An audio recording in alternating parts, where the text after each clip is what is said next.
आज बुधवार को आजाद नगर भुली में वाक़े मौदर हलीमा पब्लिक स्कूल में बच्चों के लिए मॉडर्न एजुकेशन और इस्लामी नुक्ते नज़र के उन्वान पर एक खसूसी प्रोग्राम का इनेकाद किया गया। इस मौके पर अलीगढ़ मुस्लिम यूनिवर्सिटी से तशरीफ लाए प्रोफेसर डॉक्टर AM सऊद आलिम काश्मीरी बतौर मेहमान खसूसी मौजूद थे। मेहमान खसूसी समेत दीगर मुअज़्ज़िज़ मेहमानों का इस्तकबाल बच्चों और स्कूल स्टाफ ने फूलों के गुलदस्ते पेश करके किया। प्रोग्राम में बच्चों ने बढ़ चढ़ कर हिस्सा लिया और मुख्तलिफ सरगर्मियों के जरिए अपनी सलाहियतों का मुजाहिरा किया। डॉक्टर AM सऊद आलिम काश्मीरी ने बच्चों और असातिज़ा को तालीम की अहमियत के साथ साथ मॉडर्न तालीम को इस्लामी नुक्ते नज़र के मुताबिक हासिल करने के तरीक़े भी बताए। उन्होंने कहा कि उस्ताद का रवैया और बच्चों का सीखने का तरीक़ा दोनों ही उनके मुस्तकबिल की तामीर में बुनियादी किरदार अदा करते हैं। बच्चों में आगे बढ़ने और कुछ नया करने का जज्बा पैदा करना ही तालीम का असल मकसद होना चाहिए। तर्जमा जो किसी दूसरे की चीज को खुद के लिए दावा करे वो हम मुसलमानों में से नहीं। तर्जमा अपने भाई के साथ झगड़ा ना करो। तर्जमा पेशर शैतान की तरफ से होता है। इबादत कर तर्जमा जो मेरी इताअत करेगा वो जन्नत में दाखिल होगा।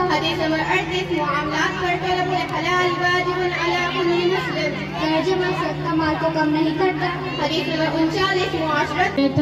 सुब्हानल्लाहि वल्हम्दुलिल्लाहि वला इलाहा इल्लल्लाह वल्लाहु अकबर वला हौला वला कुव्वता इल्ला बिल्लाहिल अलीय्यिल अज़ीम। तर्जमा अल्लाह रब से पाक है और तमाम तारीफें अल्लाह के लिए है और अल्लाह के सिवा कोई माबूद नहीं और अल्लाह सबसे बड़ा है।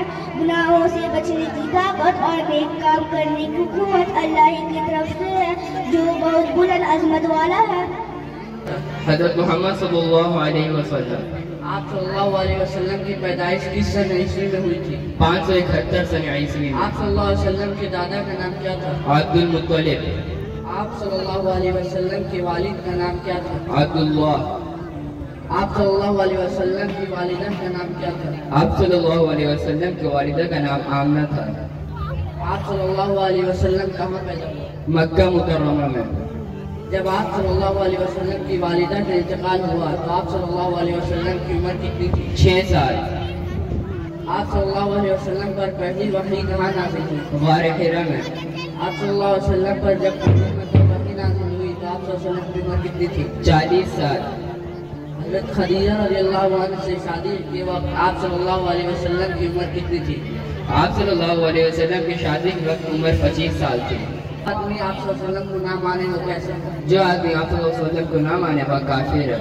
मर्दों में सबसे पहले ईमान किसने लाया? हज़रत अबू बकर सिद्दीक़ रज़ियल्लाहु अन्हु। बच्चों में सबसे पहले ईमान किसने लाया? हज़रत अली रज़ियल्लाहु अन्हु। ख़वातीन में सबसे पहले ईमान लाने वाली खातून का नाम क्या था? हज़रत खदीजा रज़ियल्लाहु अन्हा। सदाकल्लाहु जज़ाकल्लाह।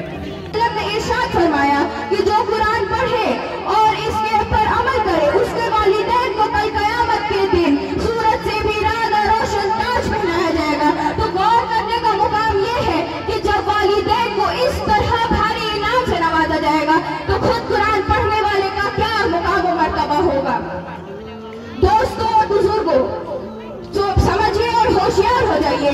ख्वाब गफलत के इस हिजाब को चाक कीजिए और वह कुरान से वाबस्ता हो जाइए। खुदा न खास्ता कुरान खुद भी पढ़िए और अपने बच्चों को भी पढ़ाइए। खुदा न खास्ता आज 2-4 पैसों की लालच में हमने अपने बच्चों को कुरान से दूर रखा और हमारी ध्यान इस उखरवी नेमतों के बजाय दुनियावी डिग्रियों पर ही रही।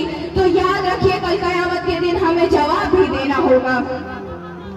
और मैं कुरान की इज्जत किया करो ऐ मुसलमानों अपने अपने सीनों में। कुरान की इज्जत किया करो ऐ मुसलमानों अपने अपने सीनों में। ये दौलत नहीं मिलेगी तुम्हें आसमानों और जमीनों में।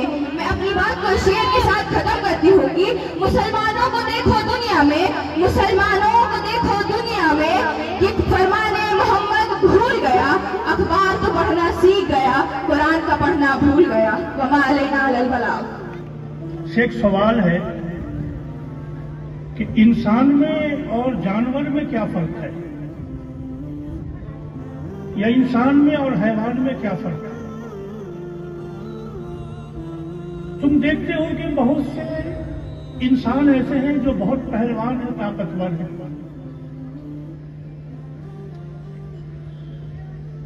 लेकिन इंसान से ज्यादा ताकतवर तो हैवान भी है, जानवर भी है। हाथी से ज्यादा ताकतवर इंसान कहाँ होता है? देखा है किसी हाथी से ज्यादा ताकतवर किसी इंसान को?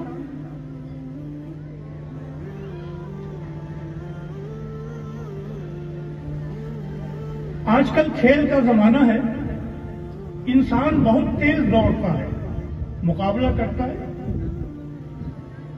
लेकिन इंसान से ज्यादा तेज तो घोड़ा दौड़ता है। घोड़े से ज्यादा कभी किसी इंसान को तेज दौड़ते हुए देखा है? नहीं देखा। इंसान अपना घर बनाता है, लेकिन इंसान से ज्यादा खूबसूरत घर एक छोटी सी चिड़िया बनाती है, जिसको गोरैया कहते हैं, जिसको बया कहते हैं। देखा है ताड़ के पेड़ पे, खजूर पे लटके हुए, कितने खूबसूरत होते हैं। एक दरवाजा जाने का, एक दरवाजा निकलने का, उसी में वो अंडे देती है, उसी में वो बच्चे देती है चिड़िया। ऐसा चाहो भी तो तुम नहीं बुन करके बना सकते, और तिनके जोड़ जोड़ के क्यों बनाते? तो फिर इंसान से ज्यादा क्वालिटी इन परिंदों में, इन जानवरों में है, तो फर्क क्या है? अजीजों, बुनियादी फर्क यह है कि ये अल्लाह तबारक व तआला ने इस कायनात में इंसानों को, तरह तरह के परिंदों, जानवरों और हैवानात को बनाया।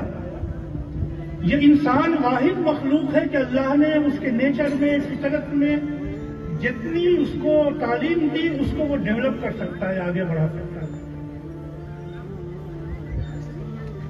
लेकिन ये हैवान, ये जानवर तालीम नहीं हासिल कर सकते, अपनी फितरी तालीम को वो आगे नहीं बढ़ा सकते। 1000 साल पहले ये बया चिड़िया जितना घर बनाती थी, जैसा बनाती थी, आज भी वैसा ही बनाती है। कोई फर्क आया? नहीं आया। लेकिन इंसान ने तालीम हासिल की। पहले वो मिट्टी के घर में रहता था, आज इतने आलीशान महल बनाता है।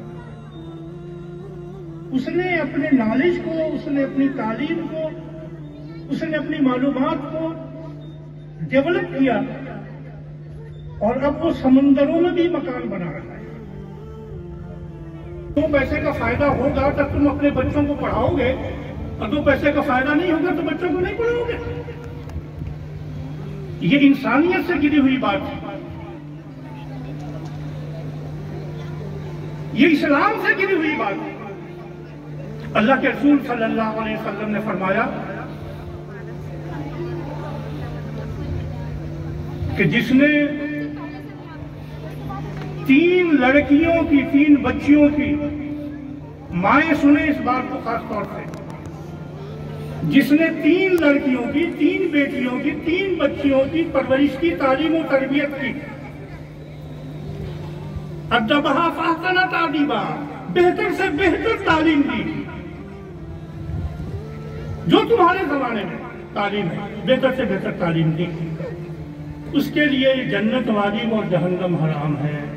इंसान और जानवर में फर्क यह है कि इंसान अपने इल्म को, अपने नॉलेज को, अपने नेचर के दिए हुए कंट्रीब्यूशन को वो आगे बढ़ाता है, मल्टीप्लाई करता है। तो ये जो तालीम तुम हासिल कर रहे हो, इसका मकसद क्या है कि कुदरत के दिए हुए अतिये को, कुदरत के फैजान को, नेचर के इस कंट्रीब्यूशन को हमको हासिल करना है, इसको डेवलप करना है और इसको आगे बढ़ाना है।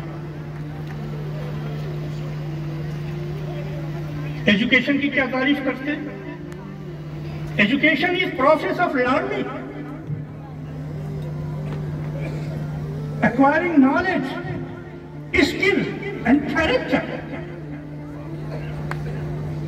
It empowers individuals and builds a good society. Education क्या है? एक प्रोसेस है। इस प्रोसेस से आदमी गुजरता है कि इस इल्म को कैसे हासिल करें, आगे कैसे बढ़ाएं, स्किल कैसे हासिल करें, कैरेक्टर कैसे हासिल करें, किरदार कैसे हासिल करें, आदमी को बाइख्तियार कैसे बनाए, सोसाइटी को एक बेहतर सोसाइटी कैसे बनाए। नई मालूमात के लिए अपने जहन की खिड़कियां खुली रखें। ये जो एजुकेशन है that is a growing asset, ये आगे बढ़ने वाली चीज है। इल्म का धारा कभी रुका नहीं रहता। तुमने किसी तालाब को देखा है? अगर साल भर किसी तालाब का पानी ठहरा रहे तो पहले उसका रंग बदल जाएगा, हरा हो जाएगा, फिर उसका मजा बदल जाएगा, फिर उसकी बू आने लगेगी, उसमें रंग, बू, मजा तीनों बदल जाएगा ठहरे हुए पानी का। लेकिन किसी समंदर का, किसी दरिया का पानी, उसका रंग, बू, मजा नहीं बदलता, इसलिए वो बढ़ता रहता है, नया धारा आता है और आगे बढ़ता रहता है। यही सूरत हाल होती है एजुकेशन में टीचर्स की, मालिम की, कि अगर उसने अपने जहन की खिड़कियां बंद कर दी तो कुछ दिनों के बाद वो नाकारा हो जाता है, बदलते हुए हालात पर रहनुमाई नहीं कर सकता। लेकिन अगर उसने अपनी तालीम को जारी रखी, अगर उसने अपने एजुकेशन में कंटिन्यूएशन ला करके रखा, अगर नई मालूमात के लिए अपनी खिड़कियां खोली रखी, तो वो कारामत होता है सोसाइटी के लिए। नए चैलेंज, नए हालात और नई तवक्कुआत के लिए अपने बच्चों को तैयार करता है। तो टीचर की बुनियादी जिम्मेदारी यह है कि जो नॉलेज उसको हासिल है उसको अपडेट करता रहे, अपग्रेड करता रहे, आगे बढ़ाता रहे। ये मुअल्लिम की जिम्मेदारी है।